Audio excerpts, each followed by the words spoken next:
थांनाय अक्ट'बरनि 15 तारिखआव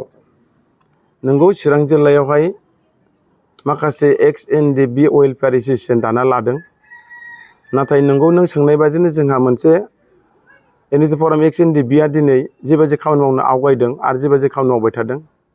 बे बेलायाव दिनै नों सोंनाय बादिनो दिनै जुदि मोनसे आफाद दाबाय, बे एक्स एनडिएफबि वेलफेयार एसोसिएशननि दानायनि सायाव जों एनडिएफबि फराम एक्स एनडिएफबिआ जोंहा जेबो बुंनांगौ जेबो बाथ्रा गैया आरो बिनि सायाव जोंहा जेबो एन्सार होनांगौ होननानै जों साननानै बुंनांगौ बाथ्रा जोंहा जेबो गैया। दा बिथांमोना मानि थाखाय दादों, बिथांमोना मा मावलांगोन, बे बिथांमोननिसो पार्टिनिसो खोथा आरो एसोसिएशनसो बाथ्रा जासिगोन। बेनिखायनो बेनि सायाव जोंहा जेबो बुंनांगौ जेबो बाथ्रा गैया। फैगासिनो थानाय 21 अक्ट'बराव जे एनडिएफबि फराम एक्स एनडिएफबिनि मोनसे नैथि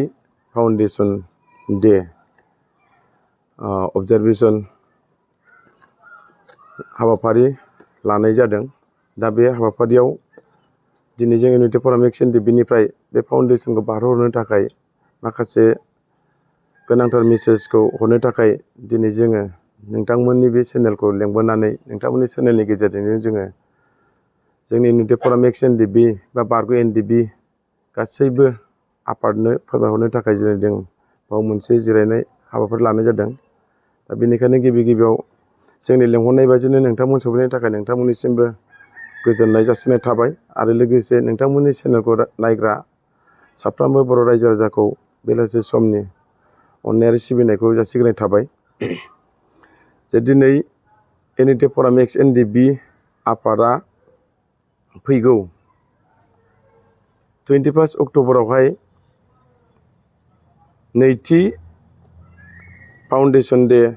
अबजारभेशन अफ एनडिएफबि फराम एक्स एनडिएफबिनि मोनसे हाबाफारि लानाय जादों। दा बे हाबाफारिखौ लानायावहाय जोङो जोंनि एनडिएफबि फरामनि जेसेबांनाखि सेन्ट्रेलनि दैदेनगिरि आरो जिल्लानि दैदेनगिरि आरो साब डिभिजननि दैदेनगिरि आरो बिटिआरनि बाहेरायाव थानाय अल आसामाव जेसेबांनाखि धेमाजिनिफ्राय आरम्भ खालामनानै आप टु संकससिम गुवाहाटि कमप्रमिट स्टेडियामनिफ्राय लानानै जेसेबांनाखि एनडिएफबि फराम एक्स एनडिएफबि जिल्लानि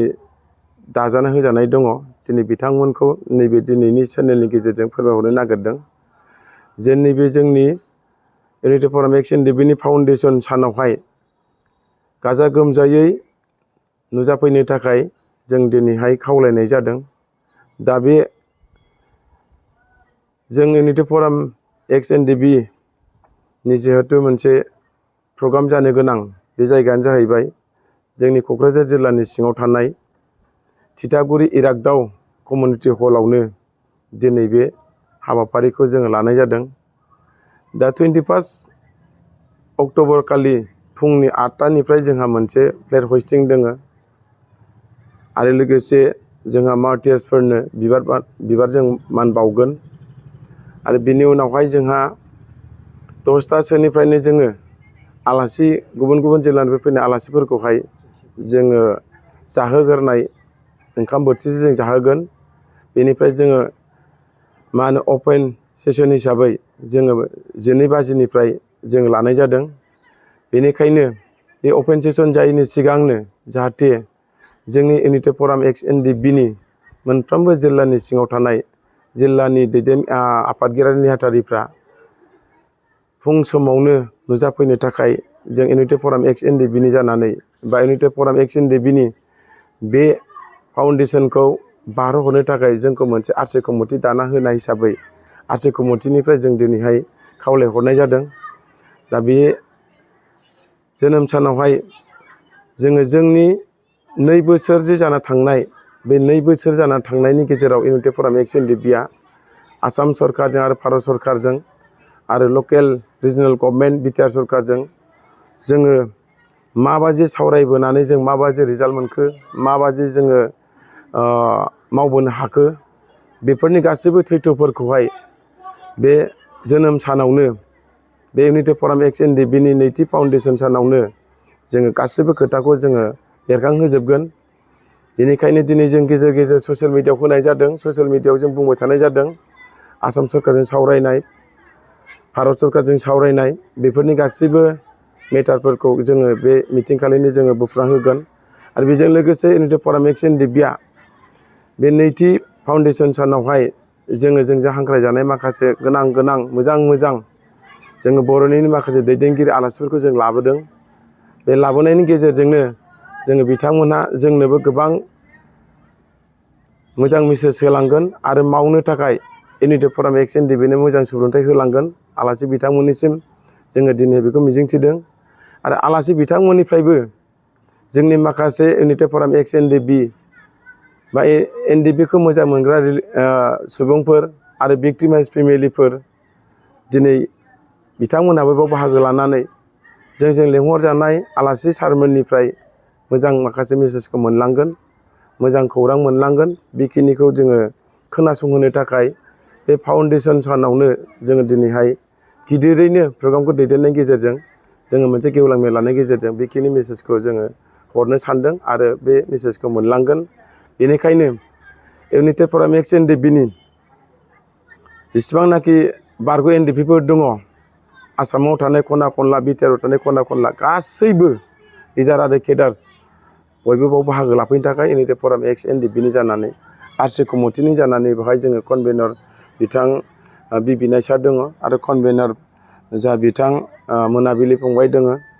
आरो आं चिफ कनभेनर हिसाबै जोङो दिनै बाव जयैनो दिनै बाव मोनसे प्रेस मिट लानायनि गेजेरजों जोङो बारग' एनडिएफबिफोरखौहाय जोंनि समयसाखौ मावलांनायाव जों बयबो सहाय मदद होलायनांगौनि थाखाय जों दिनै नैबे चेनेलनि गेजेरजों खावलायदों जाहाथे नोंथांमोना बाव बाहागो लाफैगोन बेखौ जों मिजिंथिबाय आरो बेखिनिखौनो दिनै जोङो बेवहाय प्रेस मिट लानानै फोरमायहरनो होननानै दिनै जोङो थांखि लानाय जादों। दा बेनिखायनो जाहाथे जोंनि नैबे फाउन्डेसन सानावहाय बा इउनिटि फराम एक्स एनडिएफबिनि नैथि फाउन्डेसननि खुंनो लानायावहाय जोंनि इउनिटि फरामनि जाहाथे थांखि बिथांखिखौ जाहाथे गुबुन मोनसे आदारवाइज जाहाथे जेबो भुल बुजिया दा जाहाथे बयबो बेवहाय फैनानै खोनासंफैयोब्ला मोनथिलाङोब्ला इउनिटि फराम एक्स एनडिएफबिआ मा मावनो लादों आरो माबायदि मावदों आरो दिनै माबायदि आवगायखो बेफोरखौ दिनै जाय गोनो गोथो बाव बाहागो लाफैबाय बिथांमोना ओइदिनखालि स्पष्ट जालांगोन ओइदिनखालिनो क्लियार जालांगोन ओइदिनखालिनिफ्रायनो बयबो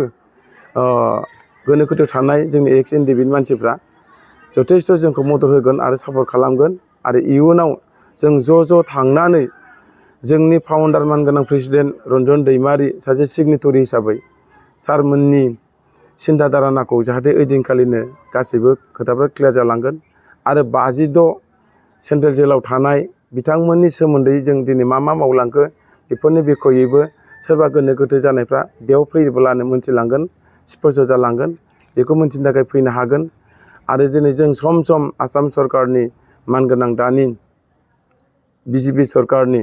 मानगोनां डक्टर हेमन्त बिश्व शर्मा सारा जोंनो मासाव जों खेबनै गाहाम सावरायनायनि गेजेरजों जों माबायदि आपडेट लाबोनो हादों आरो जोंनो मा एसुरेन्स होदों बेफोरबायदि बाथ्राखौ कमप्लिटलि